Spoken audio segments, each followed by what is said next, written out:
Shri M N Karassery, നോക്കൂ, ഇത് ജനാധിപത്യത്തിന്റെ സൗന്ദര്യം, അഭിപ്രായ സൗന്ദര്യമാണ് നമ്മൾ ഈ കണ്ടുകൊണ്ടിരിക്കുന്നത്.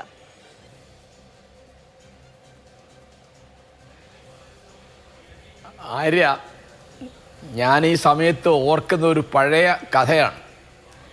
ഇന്ത്യക്ക് സ്വാതന്ത്ര്യം കൊടുത്തിട്ട് കാര്യമില്ല, അവർ പല ജാതിക്കാരും ഭാഷക്കാരും മതക്കാരും തമ്മിൽ തല്ലി നശിക്കും, അതുകൊണ്ട് സ്വാതന്ത്ര്യം കൊടുക്കാൻ പാടില്ല എന്ന് ബ്രിട്ടൻ്റെ പ്രധാനമന്ത്രിയായിരുന്ന വിൻസ്റ്റൺ ചർച്ചിൽ പറഞ്ഞിരുന്നു.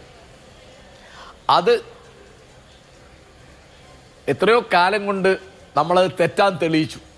നമ്മൾ തമ്മിൽ തച്ച് പിരിയുന്നാണ് വളരെ ബുദ്ധിമാനും വലിയ പ്രഭാഷകനുമായിരുന്ന ചർച്ചിൽ അന്ന് പ്രവചിച്ചത്. ഇപ്പോൾ ഇവിടെ ഈ കഴിഞ്ഞ നിയമസഭാ തെരഞ്ഞെടുപ്പിൽ LDFും BJPയും പറഞ്ഞുകൊണ്ടിരുന്ന ഒരു കാര്യമുണ്ട്. UDF അധികാരത്തിൽ വന്നാൽ കോൺഗ്രസ്സുകാർ തമ്മിൽ തച്ച് ഭരണം തകരാറാകുന്ന നമ്മുടെ കുഴപ്പത്തിലാക്കും. അത് ഞാൻ കോൺഗ്രസ്സുകാരെ ഒന്ന് ഓർമ്മിപ്പിക്കുകയാണ്. അപ്പോൾ തീർച്ചയായിട്ടും ഒരു പാർട്ടി അധികാരത്തിലിരിക്കുമ്പോൾ അതിലെ അംഗങ്ങൾക്ക് അതിലെ ഗവൺമെൻറ്റിനെ വിമർശിച്ചുകൂടാ എന്നുള്ള തരത്തിൽ അച്ചടക്കം കമ്മ്യൂണിസ്റ്റുകാരുടെ അച്ചടക്കമാണ്. അത് കോൺഗ്രസിൻ്റെ പാരമ്പര്യത്തിലില്ല. കോൺഗ്രസ്സിൽ എന്നും പല ഗ്രൂപ്പുകളുണ്ടായിരുന്നു, അഭിപ്രായ വ്യത്യാസങ്ങളുണ്ടായിരുന്നു. വളരെ പഴയൊരു കഥ പറയാനാണെങ്കിൽ സാക്ഷാൽ ജവഹർലാൽ നെഹ്റു പ്രധാനമന്ത്രിയായിട്ട് നാട് ഭരിക്കുന്ന ആദ്യഘട്ടത്തിൽ തന്നെ അദ്ദേഹത്തിൻ്റെ മകള് ഇന്ദിരാഗാന്ധിയുടെ ഭർത്താവ് ഫിറോസ് ഗാന്ധി പല അഴിമതി കഥകളും പുറത്തു കൊണ്ടുവന്നിരുന്നു. അദ്ദേഹം റായ്ബറയിൽ നിന്നുള്ള MP ആയിരുന്നു ഫിറോസ് ഗാന്ധി അന്ന്.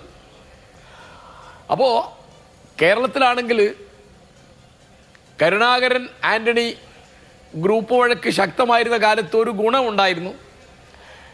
ഗവൺമെൻറ്റിനെ തിരുത്തുന്ന ഒരു പാർട്ടി നേതൃത്വവും പാർട്ടി നേതൃത്വത്തെ തിരുത്തുന്ന ഒരു ഗവൺമെൻറ്റും ആ തമ്മിത്തല്ലിന് ചില പ്രയോജനങ്ങളുണ്ടായിരുന്നു. പക്ഷെ ഇപ്പോഴുള്ള സ്ഥിതി വളരെ വ്യത്യാസമാണ്. എന്നുവെച്ചാൽ അന്ന് LDF UDF മാത്രമേ ഉള്ളൂ. ഇപ്പോൾ കോൺഗ്രസ്സുകാർ ഓർമ്മിക്കേണ്ട ഒരു കാര്യം, അവരുടെ ആഭ്യന്തരമായ ഇത്തരം ഗ്രൂപ്പ് വഴക്കുകൾ, പരസ്പരമുള്ള വിമർശനങ്ങൾ മുഴുവൻ പ്രയോജനം കിട്ടാൻ പോകുന്ന ഒരു പാർട്ടി BJP പുറത്ത് നിൽക്കുന്നുണ്ട്.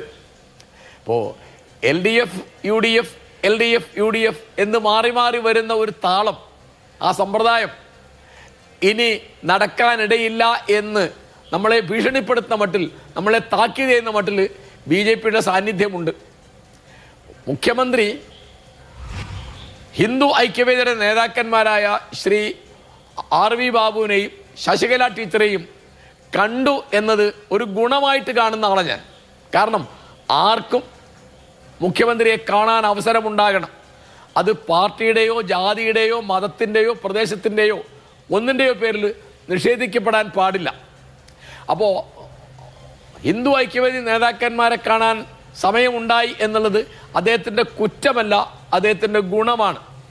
ഇതേ സമയത്ത് കോൺഗ്രസിൻ്റെ നേതാക്കന്മാർക്ക്, പ്രത്യേകിച്ച് ഇപ്പം ഇന്ന് ഇവിടെ കേട്ട മാതിരി KSUവിൻ്റെ നേതാവിന് കാണാൻ അവസരം ഉണ്ടായില്ല എന്ന് പറയുന്നത് തീർച്ചയായിട്ടും അദ്ദേഹത്തിൻ്റെ ഗുണമാവാൻ വയ്യ.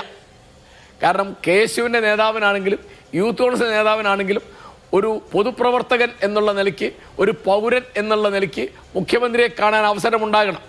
അതെന്തുകൊണ്ടുണ്ടായില്ല എന്ന് എനിക്ക് പറയാൻ അറിഞ്ഞുകൂടാ.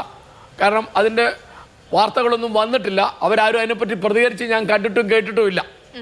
പക്ഷേ മുഖ്യമന്ത്രി ഇപ്പോൾ അദ്ദേഹം ഒരു തിരഞ്ഞെടുക്കപ്പെട്ട മുഖ്യമന്ത്രിയാണല്ലോ, 2 മാസമായിട്ടേ ഉള്ളൂ. അദ്ദേഹത്തിൻ്റെ കുറ്റങ്ങളും കുറവുകളും നമ്മൾ വിളിച്ചു പറയാറായിട്ടില്ല. കാരണം അവർക്ക് കുറച്ച് സമയം കൊടുക്കണല്ലോ. ഇതൊക്കെ ആണെങ്കിലും ഏത് വ്യക്തി വന്നാലും കാണാൻ അവസരമുണ്ടാകുന്ന ഒരു സാഹചര്യം കേരളത്തിൽ വേണം. അതിലിപ്പോൾ ഏറ്റവും നല്ല ഉദാഹരണം പിണറായി ഗവൺമെൻറ്റിന് മുമ്പുണ്ടായിരുന്ന ഉമ്മൻചാണ്ടി ഏത് നേരത്തും ഏത് സമയത്തും ആർക്കും എപ്പോഴും കടന്നു ചെല്ലാവുന്ന ഒരു നേതാവിനെയാണ്, ഒരു മുഖ്യമന്ത്രിയെയാണ്, ഒരു പൊതുപ്രവർത്തകനാണ് ഉമ്മൻചാണ്ടി നമുക്ക് കാണിച്ചു തന്നത്.